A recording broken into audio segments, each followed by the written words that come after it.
안녕하세요. 야옹기 교수님 연구실 오성빈입니다. 오늘은 컴팩트 뮤온 솔레노이드 CMS에 대해서 소개하는 시간을 가지도록 하겠습니다. CMS는 원통형 검출기입니다. 다양한 검출기들이 여러 층으로 설치되어 있습니다. 가장 안쪽은 빈 파이프로 이곳에서 양성자나 무거운 원자핵들 간의 충돌이 일어납니다. 그 과정에서 질량 에너지 등가 원리에 따라 수많은 입자들이 생성됩니다. 이 입자들의 궤적을 기록하는 실리콘 트래커가 가장 안쪽에 있고, 그 다음에는 주로 전자나 광자의 에너지를 측정하는 일렉트로마그네틱 칼로리미터, 줄여서 이칼이 있습니다. 하드로닉 칼로리미터, 줄여서 H칼이 그 뒤를 잇습니다. 그 다음 레이어는 초전도체 마그넷으로 최대 3.8 테슬라에 해당하는 자기장을 만들어 전기를 띤 입자들의 운동량 측정을 가능하게 해줍니다. 마지막은 뮤온의 궤적을 기록하는 가스를 사용한 뮤온 시스템이 있습니다. 오늘의 목표는 이 모든 검출기들의 동작 원리를 이해하는 것입니다. CMS의 좌표계가 어떻게 정의되었는지부터 알아보겠습니다. CMS 기준으로 LHC 링의 중앙 방향이 X축, 지면 위쪽으로 튀어나오는 방향이 Y축입니다. 오른손 좌표계를 사용하기 때문에 자연스럽게 G축은 반시계 방향 접선 방향이 됩니다. 구면 좌표계에서의 파이는 X축으로부터의 각도로 정의되고, 세타는 G축으로부터의 각도로 정의됩니다. CMS 검출기를 만들 때 어떤 물리적인 현상들을 규명하는 게 목표였을까요? 일렉트로윅 스케일에서의 대칭성 붕괴를 규명하는 것이 가장 중요한 목표였습니다. 다른 말로는 힉스 보존을 발견하고 관련된 표준 모형 파라미터들을 잘 측정하는 겁니다. 또 다른 목표는 표준 모형을 넘어서는 새로운 입자들을 발견하는 겁니다. 슈퍼 시메트리 파티클들, 엑스트라 디멘전 등이 대표적입니다. 그리고 입자 물리학에서 새로운 대칭성이나 비대칭성이 있는지도 확인하는 것이죠. 이러한 목적을 위해서 LHC 피직스 프로그램이 설정되었고, 검출기들에게 요구하는 스펙이 결정되었습니다. 대략 초당 10억 번에 달하는 양성자 충돌이 일어나기 때문에 아주 좋은 트리거 능력을 가져야 합니다. 또한 한 번의 번치 간의 충돌에서 대략 1000개가 넘는 하전 입자가 생성되기 때문에 이것들을 잘 구분하기 위해서 검출기의 분해 능이 좋아야 합니다. 결과적으로는 100만 개가 넘는 채널이 필요하고, 이 수많은 채널들에서 들어오는 전기 신호를 잘 싱크로나이즈 해야 합니다. 또한 수많은 입자들에 의해 검출기가 손상을 입기 때문에 모든 검출기는 방사선에 강해야 합니다. 조금 더 자세한 요구사항에 대해서 알아보겠습니다. 먼저 뮤온입니다. 두 개의 뮤온의 매스에 대한 레졸루션이 100GeV에서 1% 정도여야 합니다. 그리고 트랜스퍼스 모멘텀이 1TeV 이하인 뮤온에 대해서 차지의 부호를 측정할 수 있어야 합니다. 트래커의 성능은 트리거 레벨에서 타우와 비젯을 태그할 수 있어야 합니다. 따라서 픽셀 실리콘 트래커가 검출기의 가장 안쪽에 필요합니다. 픽셀 실리콘 트래커와 스트립 실리콘 트래커의 차이에 대해서는 뒤에서 설명하도록 하겠습니다. 전자의 경우에도 두 개의 매스에 대한 레졸루션이 100GeV에서 1% 정도여야 하고, 파이 제로가 두 개의 포톤으로 디케이하는 것을 구분할 수 있어야 합니다. 마지막으로 제시나 미싱 트랜스퍼스 모멘텀에 대해 레졸루션이 좋아야 합니다.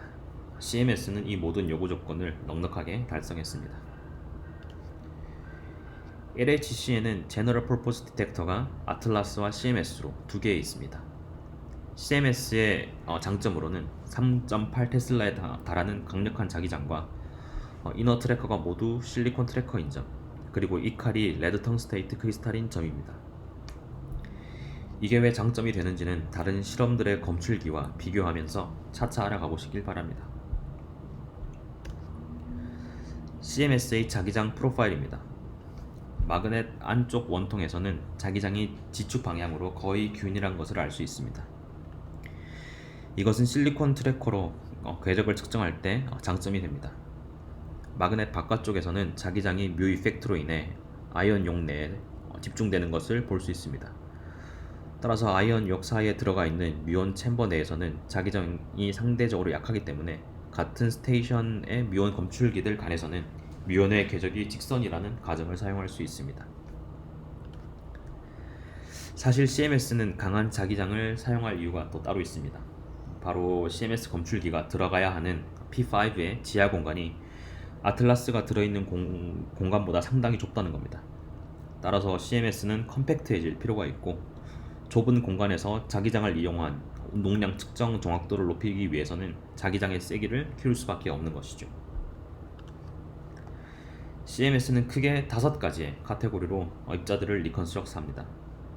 뮤온, 일렉트론, 차지드 하드론, 뉴트럴 하드론, 포톤입니다. 칼로리미터에서 에너지를 많이 잃지 않으면서 실리콘 트래커와 뮤온 시스템에 궤적을 남기면 뮤온이라고 볼 수 있고, 실리콘 트래커에 궤적을 남기고 이 칼에서 에너지의 대부분을 잃으면 전자 혹은 양전자로 볼 수 있고, 궤적을 남기지 않고 이 칼에서 에너지의 대부분을 잃으면 포톤이라 볼 수 있습니다. 마지막으로 궤적을 남기면서 에너지의 상당 부분을 H칼에서 잃으면 차지드 하드론, 궤적을 남기지 않으면 뉴트럴 하드론으로 볼 수 있습니다. 이렇게 입자들을 리컨스트럭트하는 기본적인 알고리즘을 이해하게 되면 검출기들이 설치된 순서에 대해서도 이해할 수 있습니다. 현재 CMS에 설치된 다양한 검출기들의 순서입니다. 여기서 몇 가지의 순서를 바꾸면 어떻게 될까요? 이 칼과 실리콘 트래커의 위치를 바꾸었다 생각해 봅시다. 이렇게 되면 전자나 양전자는 이미 이 칼에서 에너지를 다 잃기 때문에 실리콘 트래커에서 이것들의 궤적을 측정할 수 없습니다. 자연스럽게 광자와 전자를 구분할 수 없게 되어버리죠. 또 다른 경우로 H칼과 마그넷의 위치를 바꾸면 어떻게 될까요? 마그넷의 머티리얼 버짓이 높기 때문에 하드론들이 마그넷에서 에너지를 상당 부분 잃어버리기 때문에 H칼에서 하드론들의 에너지를 제대로 측정할 수 없게 됩니다. 이렇게 생각해보면 검출기들의 배치 순서를 잘 이해할 수 있습니다. 자, 그럼 가장 먼저 실리콘 트래커의 원리에 대해 알아보도록 하겠습니다. 실리콘 트래커는 다른 말로 반도체 트래커라고 불립니다. 그 이유는 다이오드의 원리인 PN 정션을 사용하기 때문입니다. 캐리어가 전자인 N형 반도체와 양공인 P형 반도체를 붙여놓고 바이어스 볼티지를 걸어주면 전류가 흐르지 않게 됩니다. 양공과 전자가 반대 방향으로 흐르기 때문이죠. 이때 오른쪽 위의 그림처럼 전하를 띤 입자가 지나가면 어떻게 될까요? 원자를 이온화시키면서 전자가 생겨나게 되고 그만큼의 전류가 회로에 흐르게 됩니다. 이 흐르는 전류를 감지하면 해당 채널에 입자가 지나갔다는 것을 알게 됩니다. 이것이 기본적인 실리콘 트래커의 원리입니다. CMS에서는 픽셀 실리콘 트래커와 스트립 실리콘 트래커 두 가지가 설치되어 있습니다.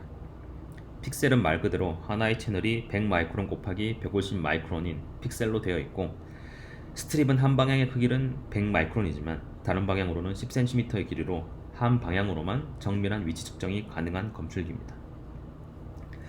픽셀 검출기는 스트립에 비해 만들기가 어렵고 채널도 제곱으로 많기 때문에 가격이 상당히 비쌉니다. 따라서 모든 실리콘 트래커를 픽셀로 하기에는 방대한 예산이 필요하기 때문에 몇 개의 레이어만 픽셀 트래커를 쓰고 나머지는 스트립 트래커를 사용합니다. LHC 런2 동안 실리콘 트래커가 어떻게 설치되어 있었는지 보여주는 그림입니다. 가장 아래쪽 배럴에 4개의 레이어와 엔드캡 각각 3개의 레이어가 픽셀 트래커고 나머지는 모두 스트립 트래커입니다. 스트립 트래커는 싱글 사이드와 더블 사이드로 나누어지는데, 말 그대로 더블 사이드는 스트립 트래커 레이어 2개로 이루어져 있습니다. 궤적 측정 성능 향상을 위해 더블 사이드 하나에 들어있는 스트립 트래커 레이어 2개는 완전히 얼라인 되어 있지 않고 100mm 라디안의 렐러티브 앵글을 가지고 있습니다. 이렇게 하면 입자가 2개의 스트립 간의 경계를 지나가도 그 다음 레이어에서는 스트립의 중앙을 지나가게 되어 데드 스페이스가 없어집니다. 실리콘 트래커의 실물입니다. 스트립에 비해 픽셀은 상당히 복잡한 것을 알 수 있습니다. 다음은 일렉트로마그네틱 칼로리미터, 이 칼입니다. 레드 텅스테이트 크리스탈은 밀도가 8.23 g/cm 삼승으로 상당히 높은데 신틸레이팅 라이트가 통과할 수 있는 특징을 가지고 있습니다. 따라서 전자나 광자가 물질 내에서 에너지를 잃으면서 일어나는 일렉트로마그네틱 샤워가 매우 잘 일어나고 결과적으로 0.89cm의 라디에이션 랭스를 가집니다. 몰리에르 라디우스는 일렉트로마그네틱 샤워로 잃는 에너지 중 90%가 들어있는 원통의 반지름을 일컫는데, 레드 텅스테이트 크리스탈의 몰리에르 라디우스는 2.2cm입니다. 전자가 레드 텅스테이트 크리스탈에 들어오면 아래의 그림처럼 샤워를 일으키며 에너지를 잃게 됩니다. 그렇다면 일렉트로마그네틱 샤워는 무엇일까요? 이것을 이해하기 위해서는 물질 내에서 어떤 반응이 일어나는지 알아야 합니다. 오른쪽 위 그림은 납에서 전자가 라디에이션 랭스 하나를 지나갈 때 잃는 에너지를 해당하는 물리적 반응과 입사한 전자의 에너지에 따라 나타낸 것입니다. CMS에서 주로 보는 수십 MeV에서 GeV 영역에서는 브렘스트랄롱이 도미넌트하고 그 다음이 이오나이제이션인 것을 알 수 있습니다. 브렘스트랄롱은 왼쪽의 그림과 같이 전자가 원자핵과 반응하며 광자를 방출하는 현상입니다. 일렉트로마그네틱 샤워는 이런 브렘스트랄론과 이온화 그리고 광자에 의한 전자 양전자 쌍생성 과정이 연쇄적으로 일어나는 것입니다. 오른쪽 그림에 그 예시가 있습니다. 그리고 레드 텅스테이트 크리스탈은 그 자체가 신틸레이터입니다. 신틸레이터는 에너지를 가진 입자가 내부에 들어오면 광자를 방출합니다. 샤워링 과정에서 방출되는 신틸레이팅 광자의 개수를 모두 더하면 초기에 입사된 전자나 광자의 에너지를 측정할 수 있습니다. 이렇게 방출되는 신틸레이팅 라이트는 신틸레이터마다 다른 스펙트럼을 가지는데, 레드 텅스테이트는 대략 400나노미터에서 450나노미터의 파장을 가지는 빛을 방출합니다. 오른쪽 그림이 자세한 스펙트럼을 보여줍니다. 대략 입사하는 일렉트론이나 광자의 에너지 1MeV당 4.5개의 광전자를 수집하게 되는데, 1GeV 전자의 경우 이미 4,500개나 되는 광전자를 수집할 수 있으므로 PMT와 같은 광자 검출기로 신호를 많이 증폭시킬 필요가 없습니다. 따라서 광자 검출기로는 주로 게인이 PMT보다는 낮지만 퀀텀 이피션시가 높은 포토다이오드를 사용합니다. CMS 배럴 영역에는 총 6만 1000개의 크리스탈이 들어가 있고, 엔드캡 영역에도 한 방향당 7324개의 크리스탈이 들어가 있습니다. 전체적인 배럴과 엔드캡 크리스탈들의 배치를 보여주는 그림입니다. 신틸레이팅 라이트 일드가 온도의 함수이기 때문에 이 칼은 섭씨 18도로 0.05도 오차 내에 유지됩니다. 섭씨 18도에서는 온도 1도당 3.8%의 일드 변화가 있기 때문에 대략 0.2% 내외로 라이트 일드의 오차가 유지됩니다. 신틸레이트 라이트 검출기는 크게 두 가지입니다. 첫 번째는 아발란치 포토다이오드입니다. 주로 배럴 영역에 사용됩니다. 게인은 대략 50이고 75%의 높은 퀀텀 이피션시를 가집니다. 두 번째는 베큐움 포토 트라이오드입니다. 이건 아발란치 포토 다이오드와는 다르게 캐소드를 사용하기 때문에 퀀텀 이피션시가 22%로 좀 낮지만 포토 캐소드 중에서는 상당히 좋은 편입니다. 게인은 10.2 정도 됩니다. 엔드캡 쪽에 주로 사용됩니다. 엔드캡과 배럴에 다른 컨셉의 포토 디텍터가 사용되는 이유에 대해서는 한 번씩 조사해보는 것도 좋으리라 생각합니다. 그 다음은 H칼입니다. 브라스 플레이트와 신틸레이터가 교차로 배열되어 있는 상당히 전통적인 형태의 칼로리미터입니다. 브라스 플레이트에서는 하드로닉 샤워가 일어나고 그 샤워로 인해 방출된 입자들의 에너지가 신틸레이터를 통해 측정되는 원리입니다. 따라서 여기서도 수집된 신틸레이팅 포톤의 총 개수를 에너지로 해석합니다. 신틸레이터 타일 하나는 오른쪽 아래 그림의 직사각형 하나로 이 칼 크리스탈 25개에 해당하는 에타 파이 영역을 커버합니다. 그리고 브라스 플레이트로 만든 웨지에 있는 구멍에 신틸레이터 타일을 집어넣습니다. 이런 웨지들을 모아서 원통 형태의 H칼이 완성됩니다. 광자 검출기로는 하이브리드 포토다이오드가 사용됩니다. 여기서 하이브리드라는 말은 포토다이오드인데 포토 캐소드도 사용하기 때문입니다. 이 칼 모양 특성상 광자 검출기를 신틸레이터에 바로 붙일 수가 없고 광섬유를 사용해서 신틸레이터와 광자 검출기를 연결해 주어야 합니다. 이 과정에서 광자의 손실과 에너지 측정의 플럭추에이션을 줄이기 위해 웨이브랭스 쉬프트 파이버를 사용하기 때문에 이 포토 디텍터는 상대적으로 긴 파장인 520나노미터에서 맥시멈 퀀텀 이피션시를 가지는 포토 캐소드를 사용합니다. H칼이 어떻게 설치되어 있는지 RG 평면에서 보여주는 그림이 왼쪽 아래에 있고, 가운데는 알파의 평면입니다. CMS H칼은 크게 4가지로 나뉩니다. 배럴 영역의 HB, 엔드캡 영역의 HE, 마그넷 바깥에서 하드론들의 펀치 수를 태그하는 HO, 마지막으로 에타가 매우 큰 영역을 커버하는 HF입니다.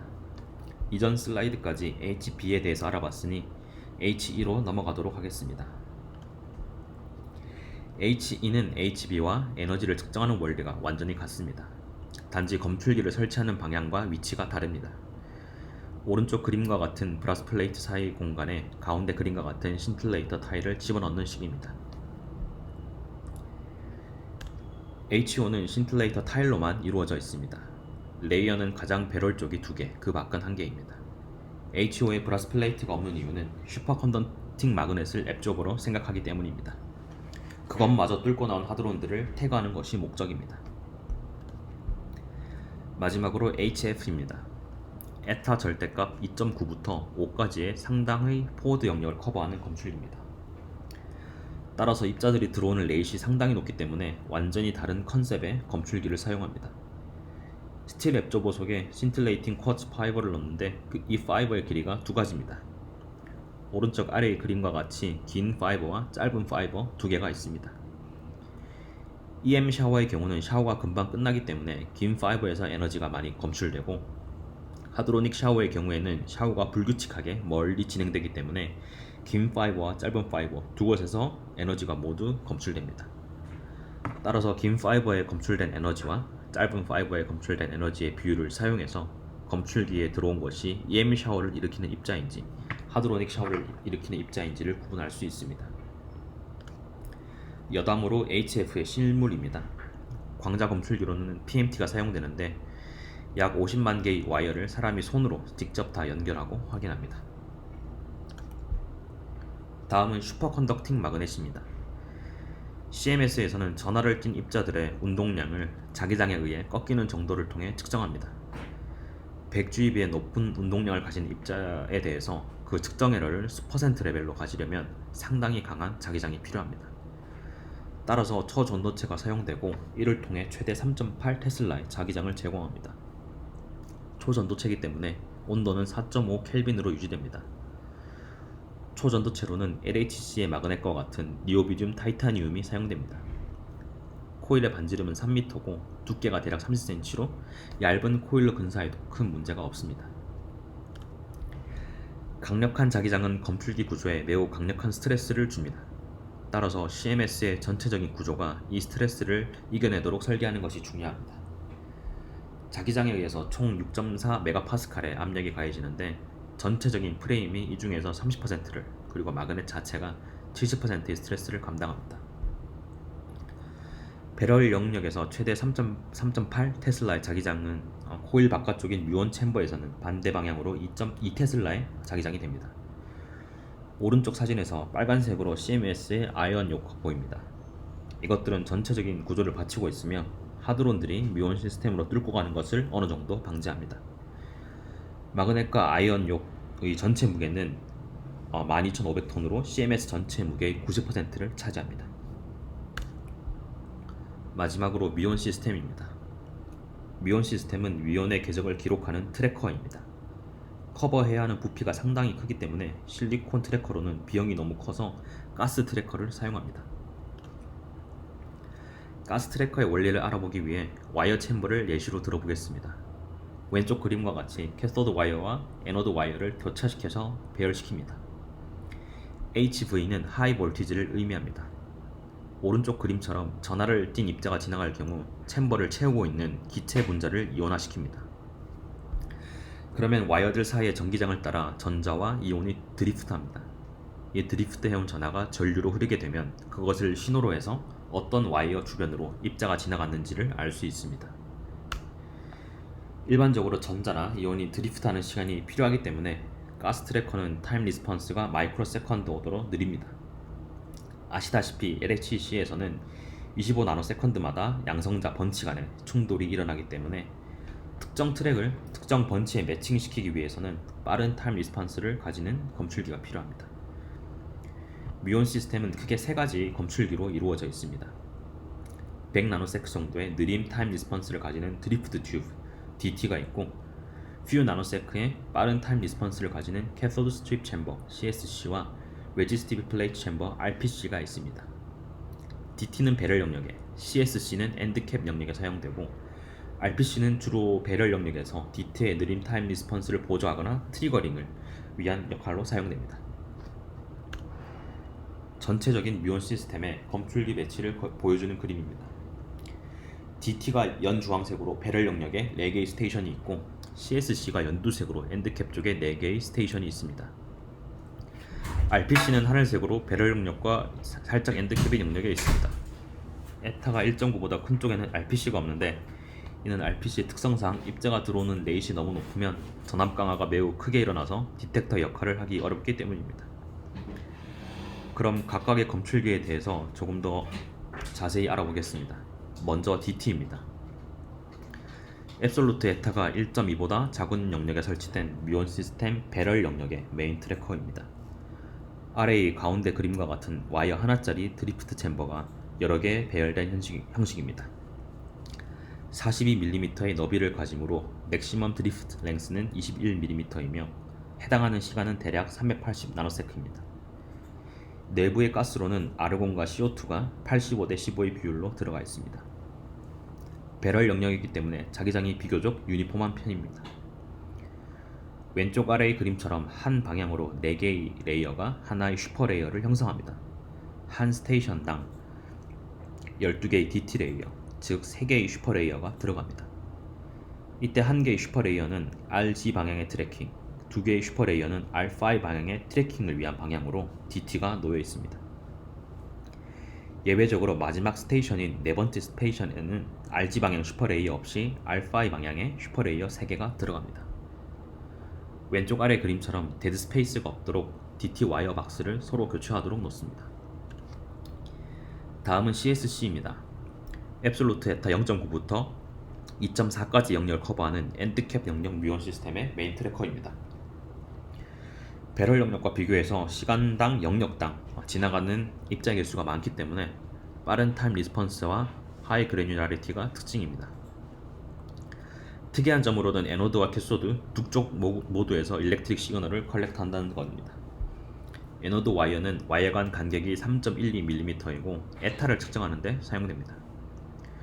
캐소드 스트립은 3에서 16mm로 너비가 꽤 넓지만 각 스트립에 컬렉트된 차지의 웨이트썸을 통해 파이 값을 구하면 레벨 1 트리거 단계에서는 2mm, 오프라인 단계에서는 75에서 150 마이크로미터의 좋은 포지션 레졸루션을 보여줍니다. 마지막으로 RPC입니다. 앱솔루트 에타 1.9 아래 영역에 설치되어 있습니다. 2나노세크의 좋은 타임 레졸루션을 가지지만 포지션 레졸루션은 수 센티미터로 좋지 않은 편입니다. 뮤온 시스템에서 리컨스트럭션 된 트랙을 특정 번치 크로싱에 어사인해주는 역할을 합니다. 특히 타임 리스폰스가 느린 배럴 영역의 DT를 잘 보완해줍니다. RPC는 큰 저항을 가지는 두 개의 플레이트 사이에 큰 전압을 걸어서 전하를 띈 입자가 그 갭에 채워진 기체를 이온화시켰을 때 빠른 아발란치를 일으키는 검출기입니다. CMS에는 두 개의 갭이 있는 더블 갭 디자인을 사용합니다. 이는 더 빠르고 에러가 작은 타임 리스폰스를 보여줍니다. 힛 이피션시도 99.9%에 달합니다. 따라서 트리거 레벨에서도 매우 중요하게 사용되는 검출기입니다. 단순한 디자인과 좋은 타임 레졸루션으로 인해서 코스믹 감마레이 실험에서 체렌코프 칼로리미터의 트리거로도 널리 사용되고 있습니다. 뮤온 시스템을 표 하나로 정리해 보았습니다. 더 자세한 사항은 CMS 테크니컬 디자인 리포트나 뮤온 시스템 퍼포먼스 페이퍼를 찾아보면 됩니다. 이제 여러분들은 이 사진에서 많은 부분을 설명할 수 있을 것이라 생각합니다. 마지막 정리로 지금까지 소개한 CMS의 모든 서브 디텍터들과 소프트웨어 레벨의 알고리즘들을 사용한 각 입자 카테고리별 에너지 레졸루션입니다. 이 칼의 경우 퍼포먼스에 주로 영향을 받는 이감마 오브젝트의 경우 20GB에서 1%, 100GB에서 0.6%, 1TB에서 0.4%의 레졸루션을 가집니다.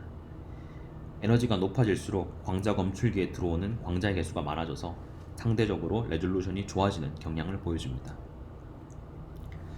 뮤온은 실리콘 트래커와 뮤온 시스템에 주로 영향을 받습니다. 10GB에서 1%, 100GB에서 2%, 1TB에서는 10%의 레졸루션을 가집니다. 여기서 하이 모멘텀 뮤온을 위한 알고리즘인 튠피를 사용하면 1TB에서의 레졸루션이 6%까지 내려옵니다. 기본적으로 뮤온의 모멘텀이 커질수록 운동량을 측정하기 위한 델타 파이가 작아지므로 에러도 커집니다. PT가 100GB를 넘어가기 시작하면 에러가 리니어하게 증가하는 경향을 보이는데, 이는 델타 파이에 대한 검출기의 미스 얼라이먼트 에러가 모멘텀 레졸루션의 도미넌트한 에러가 되기 때문입니다. 마지막으로 젯은 실리콘 트래커와 E칼, H칼의 퍼포먼스에 영향을 받습니다. 30GB에서 15에서 20%, 100GB에서 10%, 1TB에서 5%의 에너지 레졸루션을 가집니다. 젯에 들어오는 입자들의 에너지는 주로 칼로리미터에 영향을 받기 때문에 이감마 오브젝트처럼 에너지가 커질수록 레졸루션이 좋아지는 경향을 보입니다. 네, 이상으로 CMS에 대한 소개를 마치도록 하겠습니다.